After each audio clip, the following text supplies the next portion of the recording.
Bapak Ibu yang terkasih dalam Tuhan, mari kita berdoa.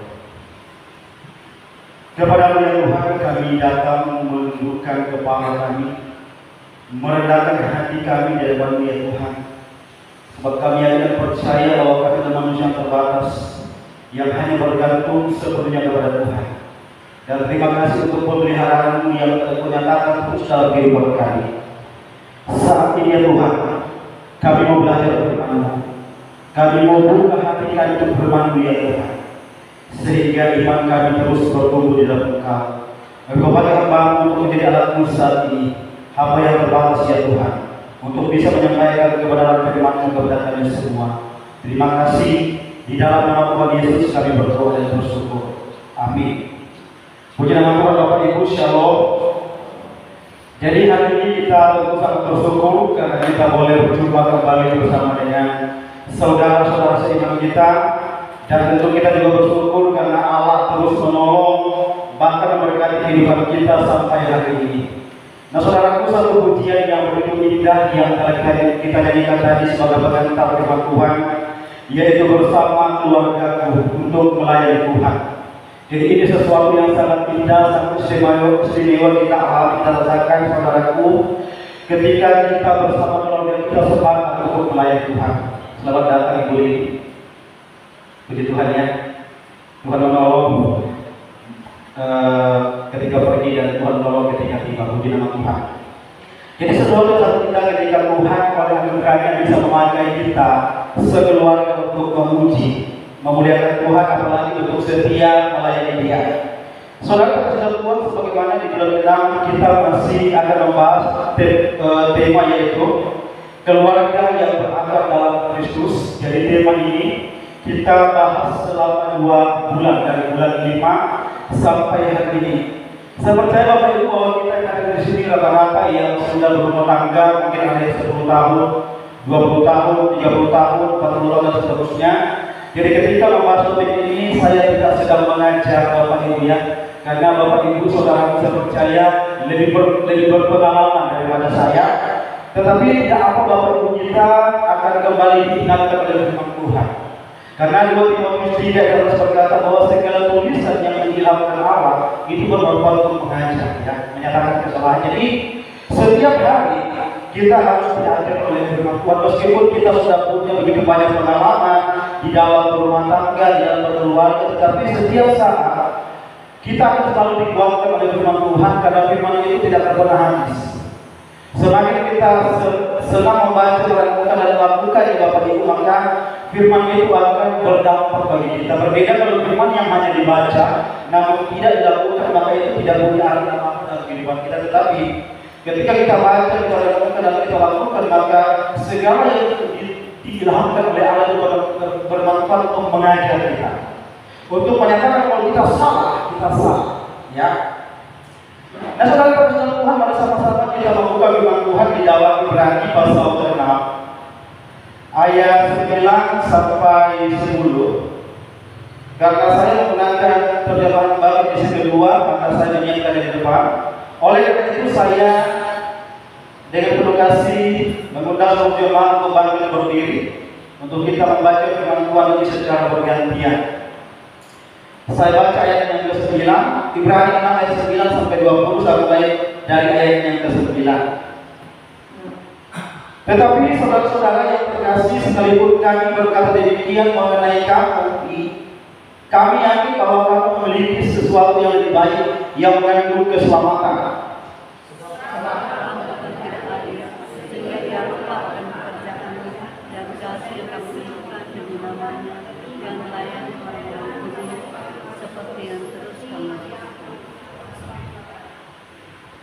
Tetapi kami ingin supaya kamu masing-masing menunjukkan kesungguhan yang sama untuk mewujudkan kepastian pengharapanmu sampai akhir.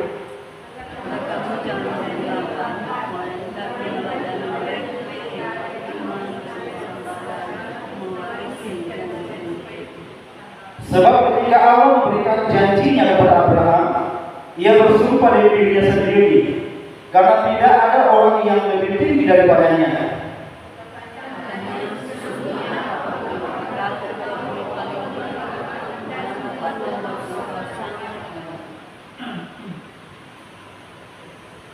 Abraham menanti dengan sabar dan dengan demikian ia memperoleh apa yang dijanjikan kepadanya.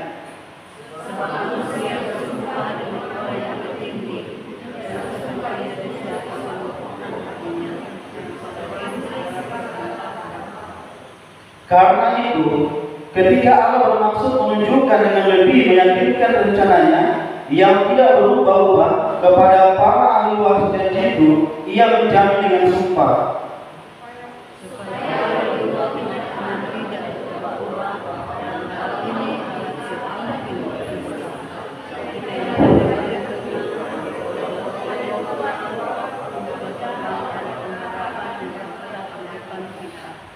Pengharapan itu selalu yang kuat dan aman bagi jiwa kita yang telah dilabuhkan sampai ke belakang tabir.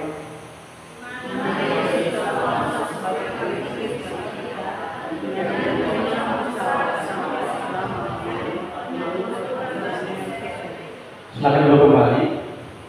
Jadi saudaraku yang terkasih di dalam Tuhan, hari ini kita akan belajar bersama tentang topik yaitu pengharapan keluargaku. Bapak Ibu saudaraku, apa itu pengharapan? Pengharapan adalah menginginkan sesuatu terjadi dan biasanya memiliki alasan yang baik. Digunakan ketika kita tidak tahu sesuatu akan terjadi atau tidak, tetapi kita berdoa dan menginginkan itu terjadi. Jadi saudaraku terkasih dalam Tuhan, bahwa pengharapan ini berbicara sesuatu yang kita harapkan. Dan yang kita harapkan itu sesuatu yang di masa depan, yang bentuknya masih abstrak atau belum kelihatan. Dan dasar dari harapan kita tentu iman. Kita percaya bahwa apa yang kita harapkan, meskipun itu belum kita lihat, tetapi kita percaya dalam iman bahwa Allah pasti turut bekerja di dalamnya. Jadi saudaraku, dasar pengharapan kita sebagai orang percaya adalah iman kita kepada Allah.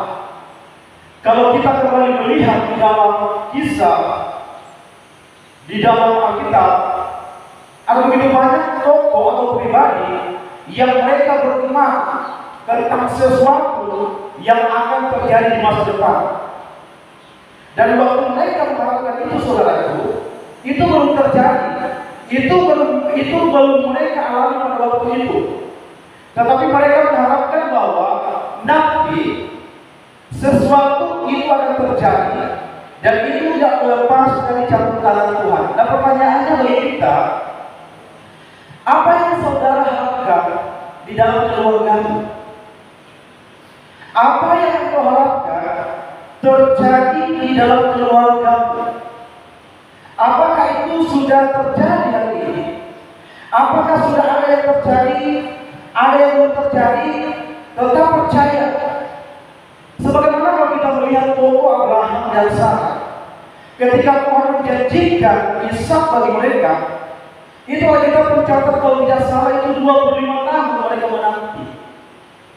Dan di dalam penantian itu kita tahu bahwa Abraham dan Sarah sempat melakukan janji Tuhan itu. Bahkan Sarah berkata, bagaimana mungkin saya ini seorang perempuan yang sudah lanjut usia, yang sudah tidak haid lagi, bagaimana mungkin saya bisa mendapatkan janji itu, yaitu anak? Dan pada akhirnya Sarah mengambil jalan pintas, menyuruh Abraham untuk menghampiri Hagar hambanya, sehingga melahirkan Ismail. Tetapi ketika lahir Tuhan bilang bukan dari benih Hagar, tetapi dari benih Sarah, janji itu akan direalisasikan. Nah saudara yang berkasih dalam Tuhan, demikian juga dengan kita, bahwa ketika kita mengimani bahwa Allah itu juga berjanji di dalam kehidupan kita, sebagaimana banyak janji-janjinya yang telah Ia janjikan di dalam Alkitab, dan itu pun berlaku bagi setiap orang percaya. Nah, apakah kita mau terus punya pengharapan kepada Allah kita? Nah, saudara terkasih dalam Tuhan, apa yang menjadi pengharapan kita sebagai orang percaya? Di dalam ayatnya yang ke-9 dikatakan begini, tetapi saudara-saudara yang terkasih, sekalipun kami berkata demikian mengenai kamu, kami yakin bahwa kamu memiliki sesuatu yang lebih baik yang mengandung keselamatan.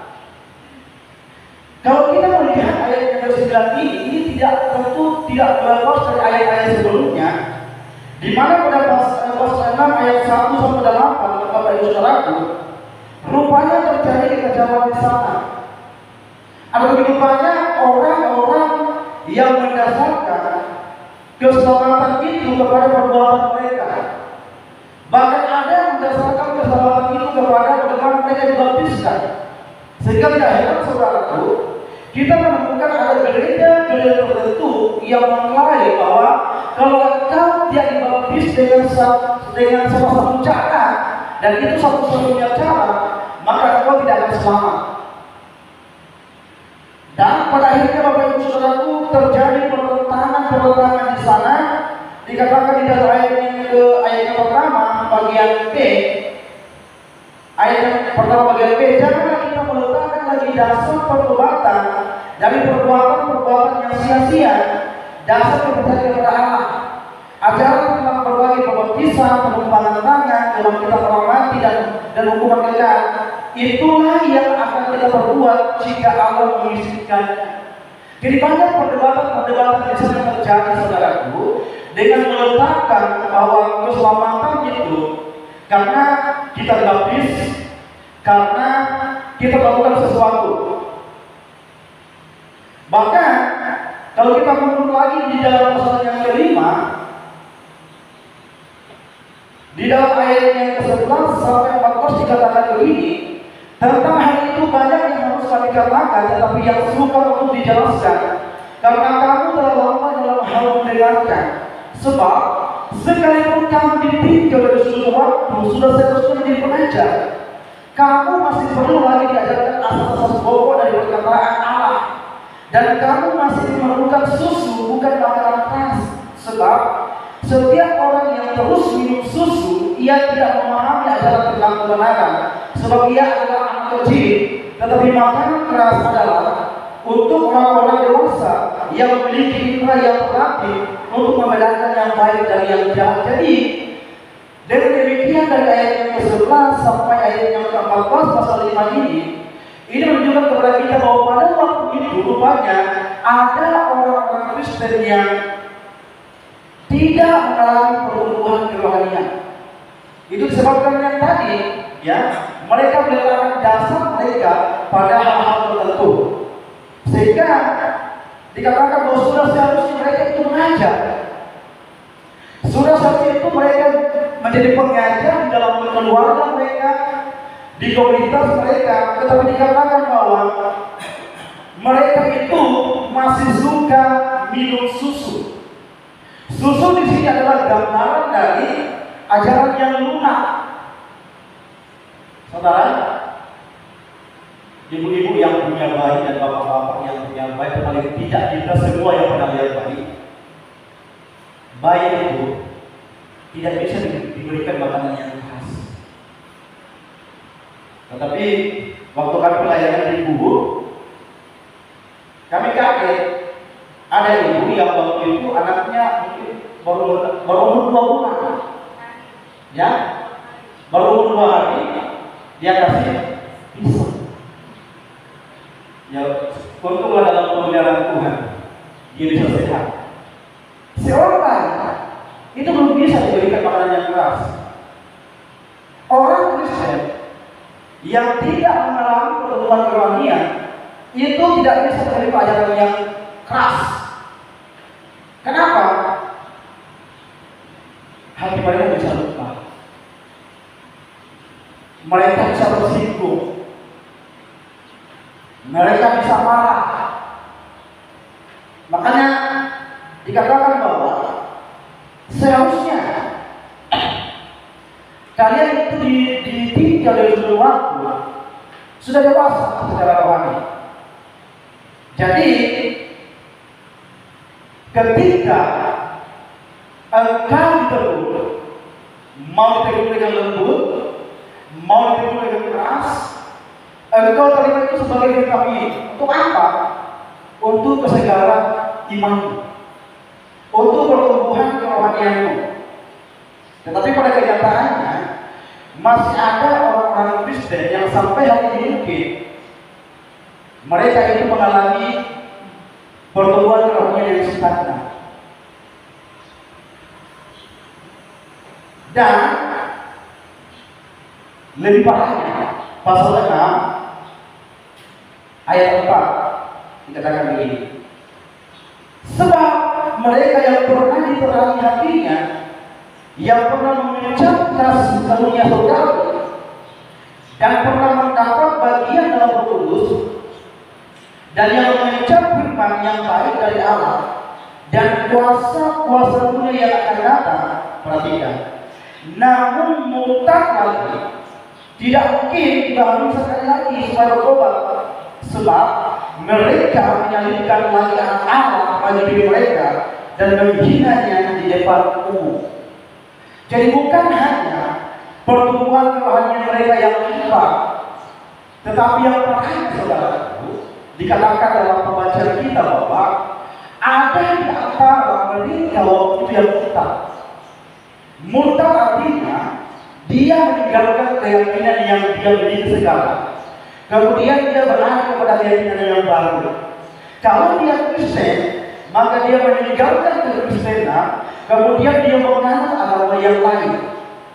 Mengapa itu terjadi?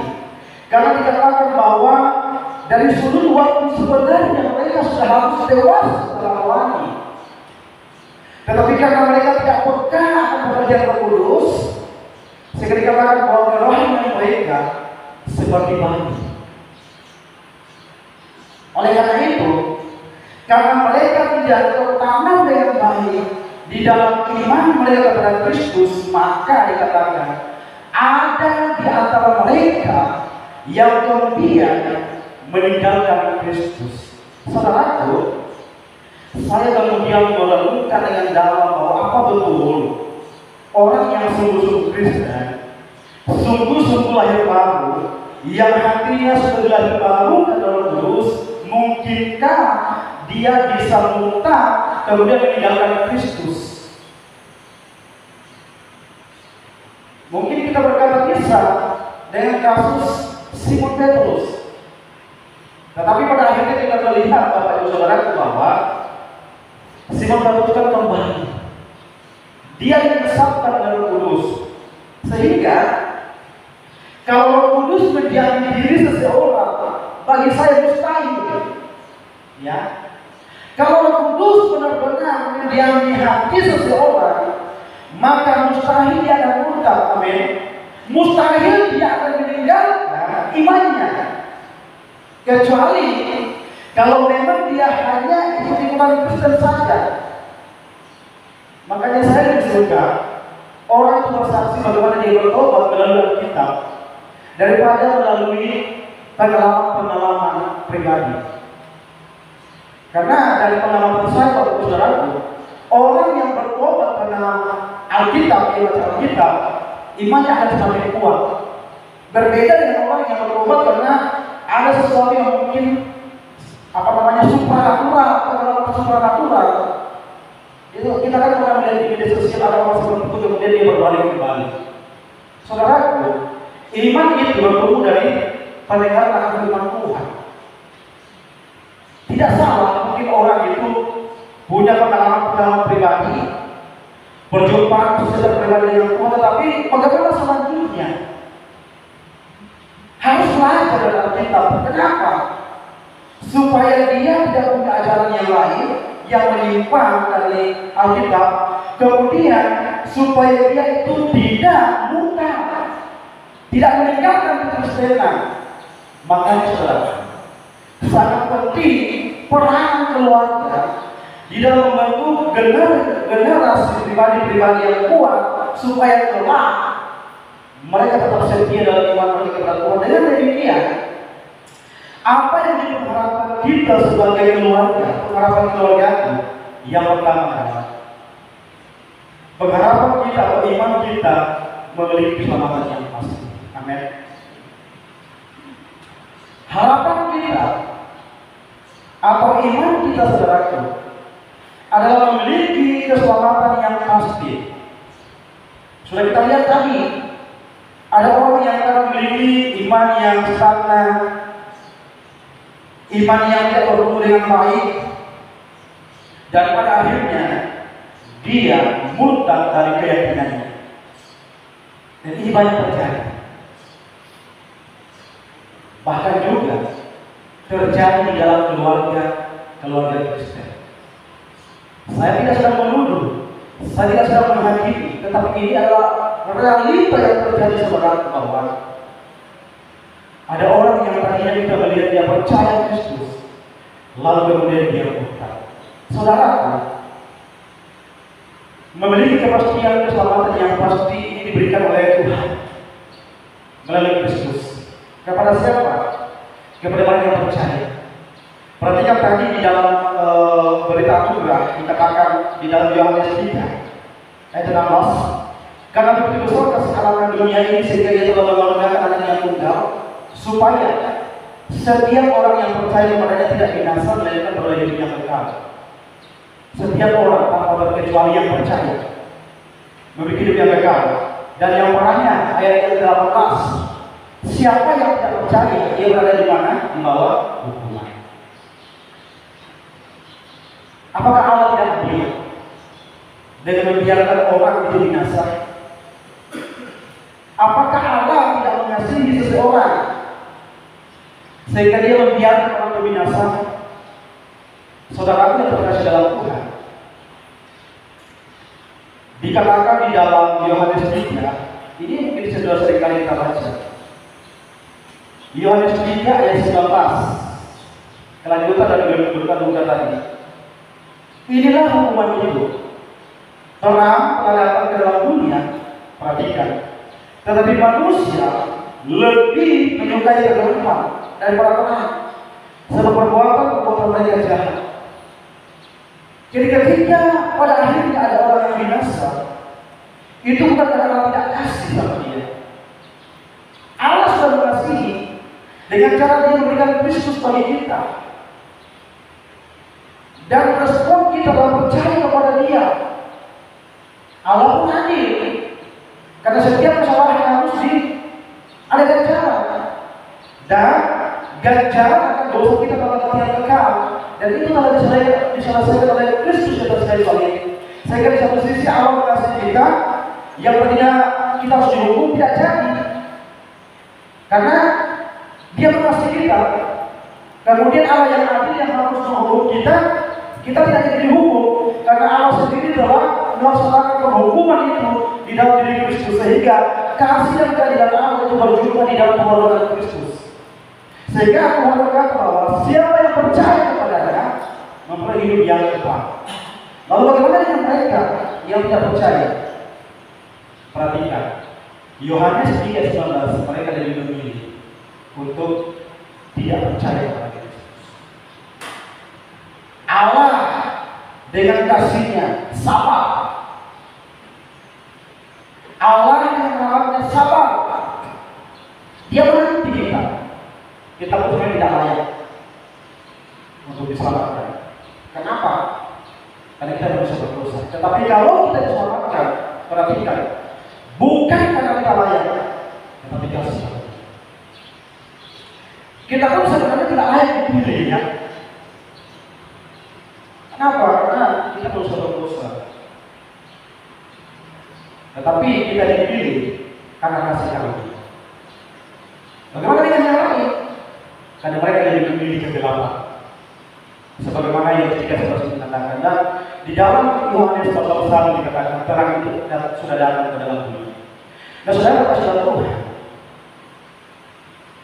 pengharapan keluarga kita adalah bagaimana kita memiliki keselamatan yang pasti di dalam Tuhan. Dengan cara bagaimana percaya sungguh-sungguh kepada Kristus. Iman Kristen yang didasarkan pada Alkitab atau kitab suci kita mengatakan bahwa di bawah langit ini tidak ada nama lain yang diberikan kepada kita untuk kita di surga. Berarti ada kematian kekal di luar Kristus. Oleh karena itu saudaraku, keluarga adalah tempat yang sangat strategis bagi kita untuk melakukan penginjilan. Injili anak-anak kita, ya. Karena orang Kristen pun harus diinjili dalam saudaraku. Kenapa? Karena mereka adalah generasi kita. Sama dengan orang Israel ketika mereka keluar dari Mesir ke Kanaan. Ketika mereka tiba di Kanaan, itu sudah banyak generasi yang baru. Makanya Tuhan bilang, ajarkan mereka terus menerus akan firman itu. Sama dengan kita. Mungkin hari ini, bukan mungkin ya, hari ini kita sudah memiliki keyakinan yang pasti tentang keselamatan dalam Kristus. Setelah itu kita menikah, kemudian kita melahirkan menikahi anak kita. Dari mana mereka mendengarkan tentang Kristus? Tentu yang pertama dari dalam keluarga kita. Makanya sangat diperlukan dan dibutuhkan keluarga yang bersih. Waktu dulu, waktu kami sedang di konseling pernikahan, hamba Tuhan atau pendeta yang konseling kami bertanya kepada saya, apa yang ditujukan dalam pernikahan? Atau apa misi-misi? Saya berkata bahwa kami akan mengasihi Tuhan dengan sepenuh hati kami. Dan ketika sekarang kami dikaruniai anak, tugas kami pun untuk menginjili Joyna. Dan itu dimulai dari hal yang terkecil. Perkenalkan dia dengan lingkungan sekolah minggu. Di sana mereka bisa diajar. Perkenalkan dia tentang Kristus di dalam kehidupan sehari-hari, di dalam keluarga dan sebagainya. Ini akan berdampak, saudaraku. Mungkin ABD yang kita tanam itu belum berbuah 1 tahun, 2 tahun, 10 tahun. Tetapi kelak, ketika benar-benar benih itu bertanam di tanah yang baik, maka saya percaya kepada saudaraku bahwa dia akan bertumbuh. Maka generasi kita pun akan memiliki pengharapan yang pasti, yaitu mereka memiliki keselamatan di dalam Kristus. Jadi saudara, jangan cari keselamatan yang lain. Paulus berkata cukuplah kasih karunia Tuhan bagi itu. Dengan menyadari keadaannya yang begitu jahat, tetapi karena kasih karunia Allah menyelamatkannya, maka dia mengatakan bahwa sebenarnya saya tidak layak seperti bayi yang lahir belum waktunya, tapi itulah kasih karunia Tuhan. Kita pun diselamatkan walaupun saudara karena kasih karunia Tuhan, dan kasih karunia Tuhan itu Tuhan mau menjadikan kita alatnya untuk menyampaikan pengharapan keselamatan yang pasti di dalam keluarga kita. Lalu yang selanjutnya di dalam ayat yang ke-14 dikatakan begini,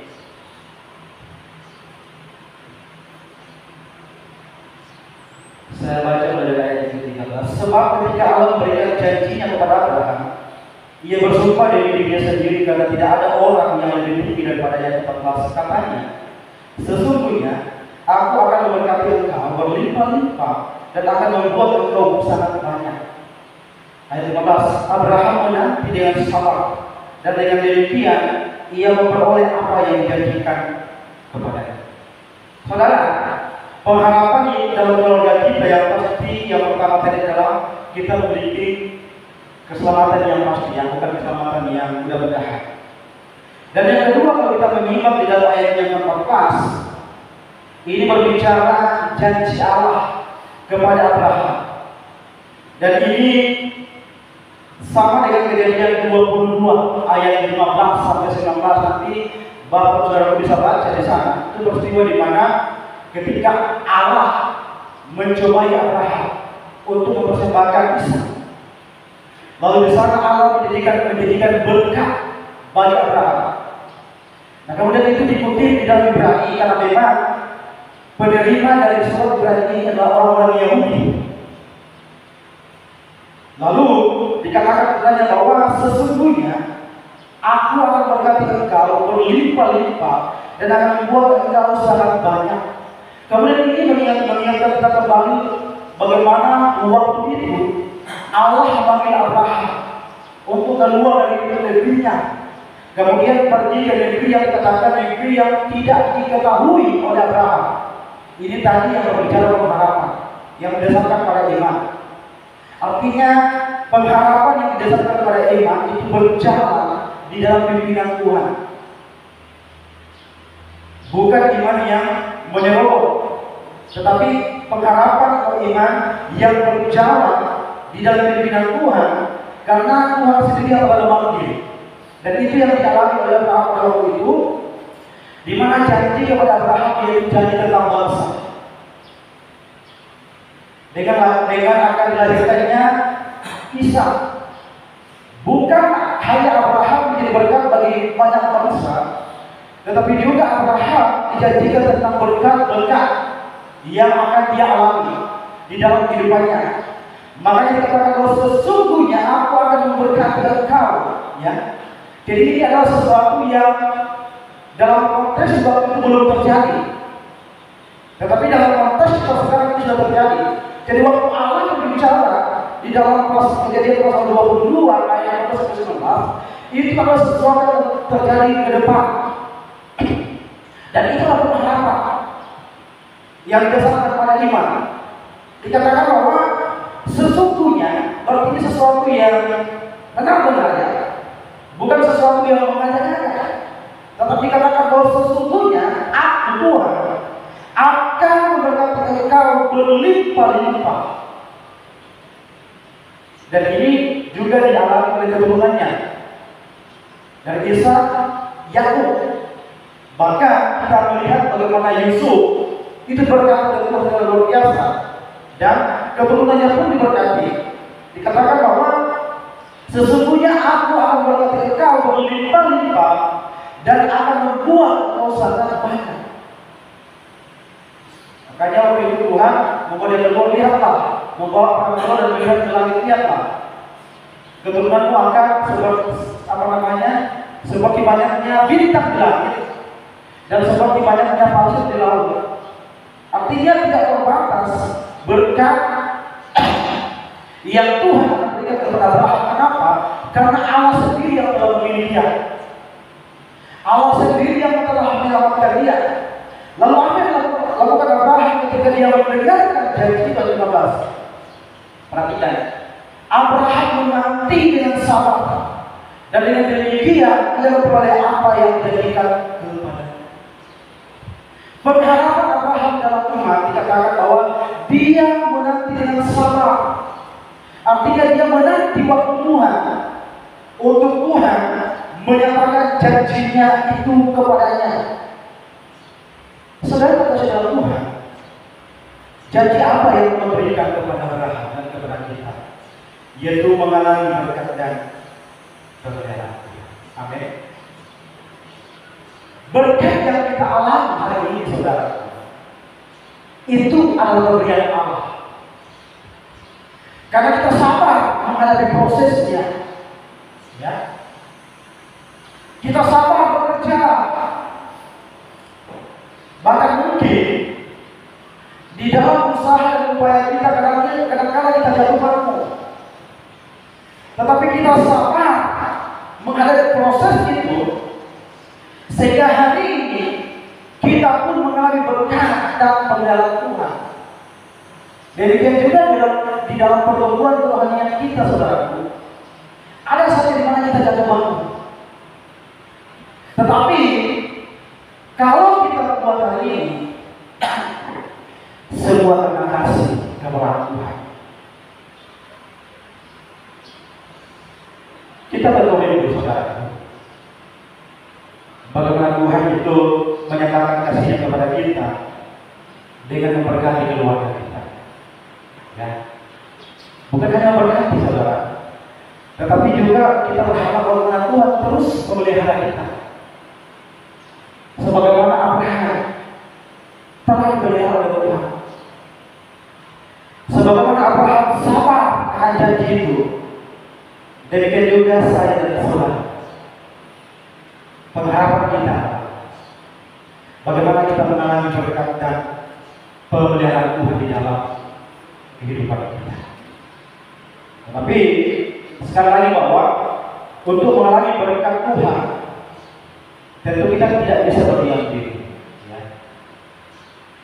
Kita mesti bekerja. Karena dari situ Tuhan menyatakan berkatnya kepada kita. Dan ini adalah pengharapan kita sebagai keluarga Kristen.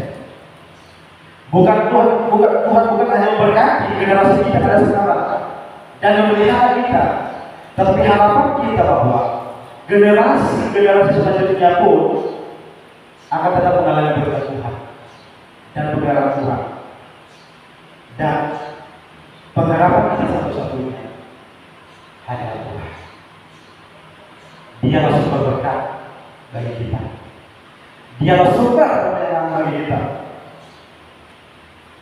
Sehingga saudaraku, apa yang kita alami sekarang, berkat-berkat yang kita alami, percaya bahwa itu semua karena Tuhan. Ya. Semua karena Tuhan yang telah menolong kita. Sehingga apa yang Tuhan berikan bagi kita perlu mempersembahkannya untuk kemuliaan nama Tuhan. Kalau kita sudah diberkati dengan kesehatan, mari kita pergunakan kesehatan itu, mari kita pergunakan itu untuk bekerja dengan baik. Karena kalau kita sakit, kita tak mungkin bisa bekerja lagi. Kalau Tuhan sudah berkati kita dengan kesehatan, maka pergunakanlah itu untuk memuliakan Tuhan. Beribadah, rajin datang ke gereja, sebagai ucapan syukur kita kepada Tuhan atas anugerah keselamatan dan juga berkat-berkat yang Tuhan berikan bagi kita. Kalau Tuhan memberkati kita dengan materi, maka mari kita melompat pelayanan. Pelayanan ini bisa berjalan karena Tuhan memakai kita untuk ada di dalamnya. Bukan hanya itu Bapak dan Saudara. Kita tidak hanya menopang pelayanan kita ke dalam, tetapi kita juga mau memberkati orang-orang lain melalui berkat yang Tuhan berikan kepada kita. Dan salah satu caranya adalah dengan memberdayakan orang lain. Ya, ketika kita diberkati, pekerjaan usaha itu berkembang, maka salah satu cara kita diberikan bagi orang lain dengan cara memberdayakan orang lain, untuk menjadikan orang lain itu mengangkat orang lain untuk bekerja dengan kita. Itu salah satu cara bagaimana kita jadi berkat bagi orang lain. Jadi saudara, yang kedua, pengharapan keluarga adalah mengalami berkat dan pemeliharaan Tuhan. Tapi ingat, jangan lupa sama Tuhan. Kalau Tuhan sudah berkati kita hari ini, jangan lupa datang beribadah kepada Tuhan, datang bersekutu kepada Tuhan, karena apa yang kita alami hari ini Bapak Ibu, semua dari Tuhan. Itu yang kedua. Kemudian yang ketiga, di dalam ayat yang ke-19 sampai 20 katakan begini. Pengharapan itu satu yang kuat dan aman bagi jiwa kita, yang telah dilakukan sampai di belakang tabir, di mana Yesus telah masuk sebagai perintis bagi kita, dengan menjadi imam besar sampai selama-lamanya menurut aturan Melkisedek. Saudaraku, pengharapan keluarga kita di dalam Tuhan atau pengharapan kita di dalam Tuhan itu digambarkan sebagai Saul. Siapa di sini orang kapal pasti tahu sekali Saul. Saul itu adalah jantan yang ketika dilemparkan ke dalam dasar laut, itu akan membuat kapalnya menjadi kuat, ya, sehingga tidak mudah untuk bergeser. Kira-kira seperti itu. Saudaraku, pengharapan kita yang kuat di dalam Kristus itu digambarkan sebagai Saul yang kuat pertama, lalu Ketika dia tertanam di dalam hidup kita, maka dikatakan bahwa pengharapan itu aman bagi jiwa kita. Jadi pengharapan kita satu-satunya adalah Kristus, Allah di dalam Kristus.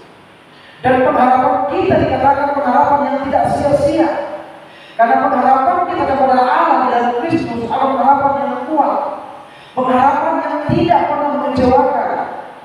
Berbeda dengan orang lain. Mungkin orang lain bisa mengecewakan kita. Mungkin pasangan hidup kita bisa mengecewakan kita. Mungkin dia sudah berjanji mau berubah, tapi kemudian dia kurang lagi. Pengharapan kita kepada Kristus tidak akan pernah mengecewakan saudara, karena itu adalah pengharapan yang kuat, yang dikatakan dia akan membuat aman bagi jiwa kita, perasaan, pikiran, dada kita menjadi aman dalam Tuhan.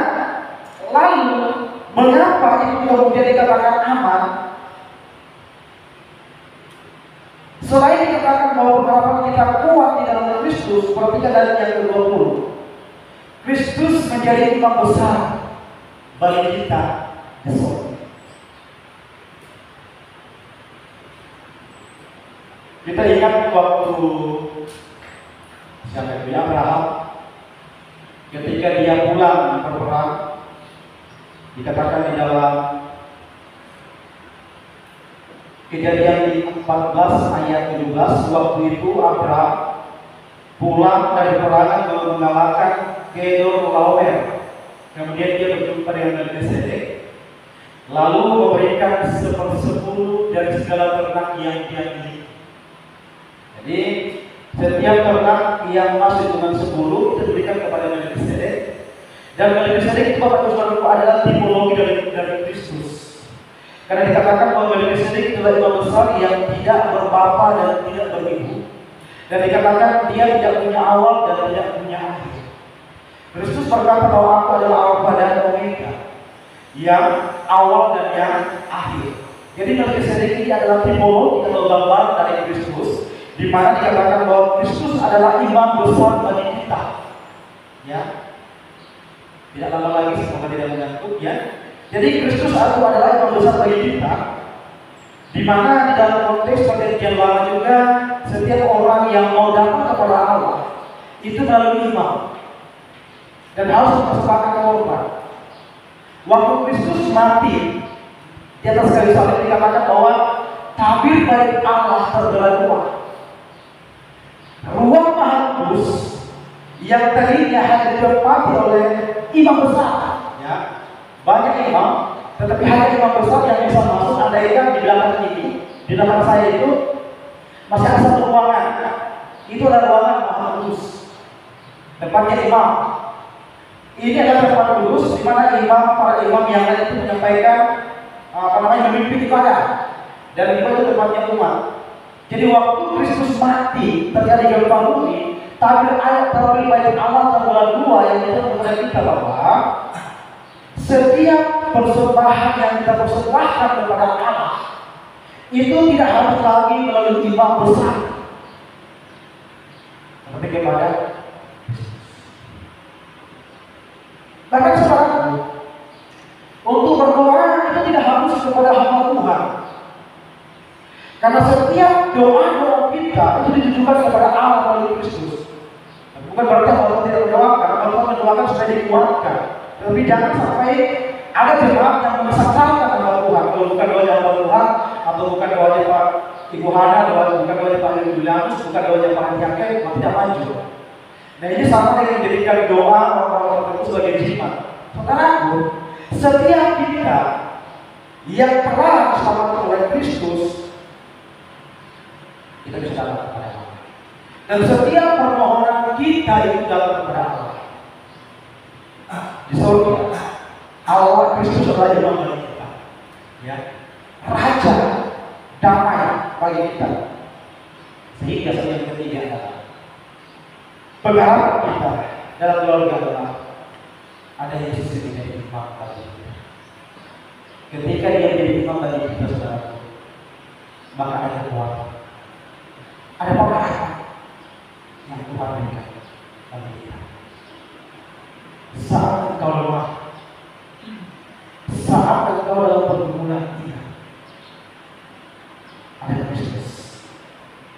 menjadi perantara kita dengan Allah.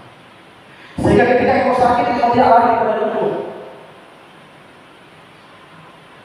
Sehingga ketika engkau bermasalah, engkau punya masalah, engkau pertama-tama tidak lari ke orang lain. Syukur-syukur sekarang Bapak Ibu Saudaraku, karena itu sudah ramai-ramai orang pakai Facebook Pro. Jadi sudah banyak yang posting yang positif. Coba dulu waktu mereka belum pakai FB Pro, semua persoalan dari pagi sampai malam mereka posting di Facebook. Orang yang sebenarnya tidak tahu kalau kita ada masalah, ya kita sudah tahu, dia sudah tahu. Kenapa? Karena kita posting. Itu sama dengan kita membuka pintu bagi air kita sendiri. Dan percaya saja saudaraku bahwa kebanyakan orang tidak simpati, malah itu menjadikan sebagai bahan cerita. Jadi ketika aku berbuat berat, Yesus katakan, datanglah kepadaku. Hai kamu semua yang berlesu berbuat berat, aku akan memberikan kelegaan kepadamu. Pertanyaannya, ketika keluarga kita sedang dalam persoalan, ketika keluarga kita, rumah tangga kita sedang dalam goncangan,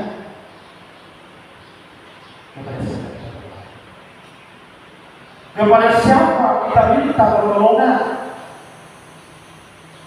Mazmur berkata, aku melayangkan mataku ke gunung. Dari mana akan datang pertolonganku? Pertolonganku yang dari Allah. Ketika kita menghadapi goncangan dalam keluarga kita, jangan buru-buru untuk mendengarkan keluar. Karena percaya saja, itu akan menjadi bahan yang empuk bagi netizen. Tapi berdoa, ajak suami istri berdoa. Ketika suami istri dalam masalah dalam keluarga, ajak berdoa. Karena hanya dengan keterbukaan kita kepada Tuhan, dengan kerendahan hati kita kepada Tuhan, dan kita menyadari keterbatasan kita, kita bukan manusia superhero yang bisa mengatasi segala pergumulan persoalan keluarga. Kita bukan superhero, kita terbatas. Makanya berdoa kepada Tuhan. Percaya, ketika kita berdoa berlutut dengan sungguh-sungguh, ketika berat utama sungguh berlutut, itu menaikkan kau. Dan ketika kau bangun, percaya ada kelegaan yang buat kita dapat. Karena itu saudaraku, setiap orang punya persoalan. Kalau ada hal-hal itu seperti itu. Tetapi yang terpenting adalah datang kepada Tuhan. Dan kalau pun mau curhat ke orang lain, curhatlah kepada pribadi. Bahkan saudaraku, ketika ada seseorang yang seolah-olah menasehati kita di depan umum, sebenarnya itu bukan menasehati, tapi sebenarnya sedang mempermalukan. Makanya hati-hati di dalam menceritakan segala yang keburukan, karena tidak semua orang itu mau menyimpan sesuatu yang mereka dengar. Jadi saudara terkasih dalam Tuhan, pengharapan keluarga kita yang pertama adalah memiliki pengharapan keselamatan yang pasti di dalam Kristus.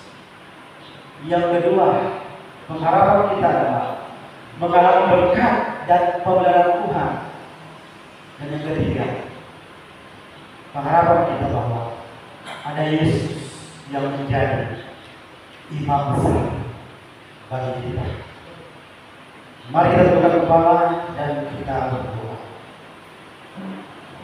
Bapa di surga, sungguh kami mengucap syukur untuk saat ini, di mana kami boleh menikmati firman-Mu yang telah diperdengarkan bagi kami. Terima kasih ya Tuhan, karena Tuhan masih berikan kami waktu kesempatan mendengarkan firman-Nya. Dan kami terus berdoa biar firman itu akan berbuah lebat di dalam kehidupan kami, sehingga banyak orang yang boleh menyaksikan mengalami Kristus di dalam kehidupan kami. Tuhan, terima kasih. Kami terus berdoa biarlah iman kami di jemaat ini terus bertumbuh di dalam pengenalan yang benar akan Tuhan. Biarlah kami semakin hari semakin kuat di dalam Tuhan. Apapun pergumulan, persoalan yang kami alami, ketika iman kami kuat, maka kami tidak akan bergeser selangkah pun. Karena kami percaya bahwa ayat Tuhan menolong kami, dan kami yakin juga bahwa setiap proses yang Tuhan izinkan, setiap persoalan yang Tuhan izinkan bagi kami adalah proses bagi kami untuk semakin hari semakin serupa dengan Kristus di dalam karakter kami. Kami semakin hari mengalami pertumbuhan rohanian. Bapa di surga, kami pun terus berdoa dan berseru kesetiaan jemaat untuk beribadah di tempat ini, untuk berjemaat di tempat ini. Kalau sesuatu terjadi, semua akan adalah Tuhan. Dan biarlah kami semua terus setia untuk berjemaat dan melayani Tuhan, mengembangkan talenta karunia yang Tuhan percayakan kepada kami melalui jemaat kami di tempat ini. Bapa di surga, berkati pekerjaan jemaat. Apapun yang mereka kerjakan, usaha mereka di toko, di kantor, bisnis, di kebun, bahkan yang sebagai pegawai negeri, Tuhan menolong mereka sehingga segala sesuatu yang mereka lakukan, mereka imani bahwa itu semua adalah pelayanan mereka untuk Tuhan, dan mereka boleh meninggalkan terang untuk pekerjaan mereka. Berkati Tuhan dan yakin yang Tuhan pilih tetapkan untuk menjadi pemimpin jemaat ini.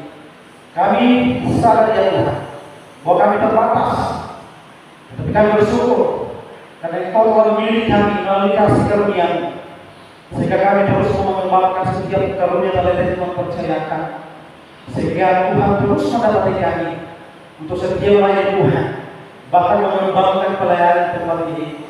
Bahkan pribadi-pribadi yang dipercayakan untuk mengurus tentang proses perizinan gedung gereja, kami serahkan ke dalam tangan-Mu, Tuhan yang terus menolong mereka. Kami juga berdoa ya Tuhan untuk anak-anak kami dari SD sampai SMP yang mungkin besok akan menjalani ujian akhir semester atau ujian kenaikan kelas. Tuhan berikan mereka kesehatan, kekuatan, sehingga mereka boleh menghadapi ujian yang ada, menjawab setiap soal-soal yang ada, dan mereka boleh persembahkan untuk Tuhan. Dan kami berharap bahwa di semester depan nantinya anak-anak kami boleh naik kelas. Bahkan kami bersyukur juga untuk anak-anak kami yang telah tamat SMA dan akan melanjutkan perguruan tinggi. Semuanya kami serahkan dalam tangan-Mu. Bapak di surga, kami pun bersyukur dalam minggu kemarin Engkau boleh menyatakan kasih buat anak kami, saudari Priscilia ini yang boleh berulang tahun yang ke-12. Terima kasih ya Tuhan, karena kasih dan pemeliharaan-Mu sehingga anak kami ini boleh genap usia 12 tahun. Dan untuk minggu-minggu ke depan akan berencana kembali ke Tata Toraja untuk melanjutkan studi SMP di Pakkale. Tuhan menolong sehingga semua persiapan-persiapannya boleh terlaksana dengan baik. Kedua orang tuanya juga akan diberkati oleh Tuhan. Bangsa negara kami serahkan dalam tangan-Mu. Bangsa dan desa kami cintai, biarlah setiap pemimpin kami ya Tuhan boleh memimpin negara kami ini dengan takut akan Tuhan. Terima kasih Bapa di surga. Inilah yang menjadi doa seluruh kami yang kami naikkan kepada di dalam anak Yesus Kristus yang sudah mengajarkan kami mengucapkan doa Bapa kami di Dia. Bapa kami yang di surga, dikuduskanlah nama-Mu, datanglah kerajaan-Mu, jadilah kehendak-Mu di bumi seperti di surga. Berikanlah kami pada hari ini makanan kami secukupnya, dan ampunilah kami akan kesalahan kami, seperti kami juga mengampuni orang yang bersalah kepada kami. Dan janganlah membawa kami ke dalam pencobaan, tetapi lepaskanlah kami daripada yang jahat, karena Engkau-lah yang punya kerajaan dan kuasa dan kemuliaan sampai selama-lamanya.